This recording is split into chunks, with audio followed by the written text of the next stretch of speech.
दोस्तों 135 करोड़ की आबादी वाले भारत देश में हर धर्म, समुदाय और संप्रदाय के लोग रहते हैं और ये यहाँ के 29 राज्यों में बसते हैं। ऐसे में ये जानना तो बनता ही है कि आप अपने देश के इन राज्यों के बारे में कितना जानते हैं। क्या आपको पता है कि देश के 29 राज्यों को उनका नाम कैसे दिया गया है? अगर नहीं तो इस वीडियो के अंत तक जरूर बने रहिएगा। जम्मू और कश्मीर। दोस्तों अगर आपने अपने इंडिया का मैप देखा होगा तो आपको सबसे ऊपर जम्मू और कश्मीर राज्य देखने को मिल जाएगा। जम्मू और कश्मीर एक खूबसूरत हिल स्टेशन है। इसकी सुंदरता के कारण ही इसे धरती का स्वर्ग भी कहा जाता है। अगर बात करें प्राचीन समय की तो उस समय ये लोगों के बीच ऋषि कश्यप की घाटी के नाम से जाना जाता था और इन्हीं के नाम से कश्मीर शब्द निकला है। संस्कृत भाषा में क का मतलब पानी है और शिमिरा का अर्थ सूख जाना है। इस तरह से कश्मीर शब्द का अर्थ निकला पानी का सूख जाना, पानी का जम जाना। और ये तो आप सभी जानते ही हैं कि कश्मीर में कितनी ज्यादा ठंड पड़ती है और इस ठंड की वजह से यहाँ साल के ज्यादातर महीनों में पानी जमकर बर्फ बन जाता है। दोस्तों ये तो बात हुई कश्मीर की। अगर हम बात जम्मू शब्द के उत्पत्ति की करें तो ये शब्द जम्मू पर शासन करने वाले राजा जम्मू लोचन के नाम से निकला है। हिमाचल प्रदेश। दोस्तों ये एक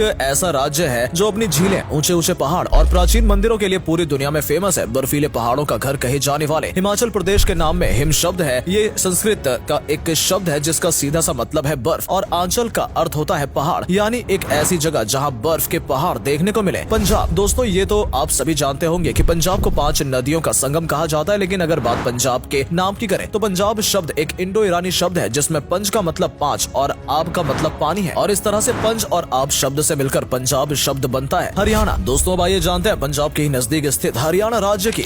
हरियाणा शब्द हरि और आना से मिलकर बना है। इसमें हरि का मतलब है विष्णु और आना का मतलब तो आप सब जानते ही होंगे। आना मीन्स बुलाना है, यानी हम कह सकते हैं कि हरियाणा का मतलब हरि को बुलाना है। आपकी जानकारी के लिए बता दें, हरियाणा के कुरुक्षेत्र में ही महाभारत का युद्ध हुआ था और उस वक्त विष्णु के अवतार श्री कृष्ण यहाँ आए थे। इसी कारण इस राज्य का नाम हरियाणा रखा गया। उत्तर प्रदेश। दोस्तों अब आइए हम उस राज्य के बारे में जानते हैं जो जनसंख्या के आधार पर भारत का सबसे बड़ा राज्य है। जी हाँ, आपने बिल्कुल सही समझा, हम उत्तर प्रदेश की बात कर रहे हैं। उत्तरी दिशा में स्थित होने की वजह से इस राज्य का नाम उत्तर प्रदेश है। उत्तराखंड। साल 2000 में उत्तर प्रदेश से अलग होने के बाद उत्तरांचल करके एक नया राज्य सामने आया था जिसका मतलब उत्तरी पहाड़ है। यही उत्तरांचल कुछ समय बाद उत्तराखंड बना। उत्तराखंड का अर्थ किसी क्षेत्र का उत्तरी हिस्सा है। राजस्थान। राजस्थान नाम संस्कृत शब्द राजा से आया है। दरअसल प्राचीन समय में इस राज्य को राजाओं की भूमि कहा जाता था। साथ ही यह शहर राजपूतों की भूमि के नाम से भी काफी ज्यादा फेमस था। इसी वजह से यह राज्य राजस्थान बन गया। गुजरात। दोस्तों आइए अब आगे बढ़ते हैं और बात करते हैं राजस्थान के पड़ोसी राज्य गुजरात की। गुजरात नाम गुज्जरा शब्द से आया है। दरअसल एक समय यहाँ गुज्जरों द्वारा शासन किया जाता था और इसी वजह से गुजरात को गुज्जरों की भूमि भी कहा जाता है। महाराष्ट्र। दोस्तों महाराष्ट्र एक ऐसा राज्य है जिसके नाम को लेकर कई सारे मत जुड़े हुए हैं। जैसे